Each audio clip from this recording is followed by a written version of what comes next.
आजच्या सकाळची सुरुवात ना खरंच खूप मस्त झाली होती. रोजच्यासारखी धावपळ नव्हती कारण आज सुट्टी होती म्हणून आजचा चहा निवांतपणे बाल्कनीत बसून घेतला आणि बाहेर बघत-बघत चहा प्यायला मला तरी खूप आवडतं.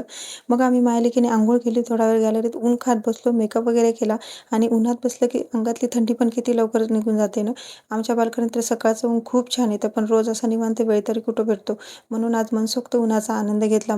मग आठवण झाली की अरे आपला स्वयंपाक पण राहिलाय. स्वयंपाक करायच्या अगोदर मस्तपैकी देवपूजा करून घेतली आणि मुलांची आवडती भेंडी मी फ्रीजमधून अगोदरच काढून ठेवली होती. कारण कोणत्याही भाज्या करायच्या अगोदर मी 1-2 तास तरी फ्रीजच्या बाहेर काढून ठेवत असते. तसं पाहिलं तर फ्रीज वापरायलाच नाही पाहिजे, पण काय करणार दुसरा उपाय नाही.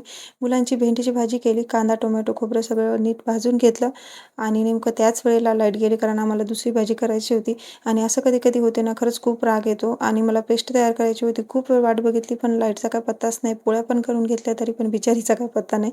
मग काय शेवटी कंटाळून मी खलबत्त्यात पेस्ट वाटून घेतली. तेवढी एकजीव झाली नाही, पण काय करणार? तशीच भाजी केली, पण मला सरप्राईज भेटलं कारण भाजीची चव खरंच खूप छान झाली होती.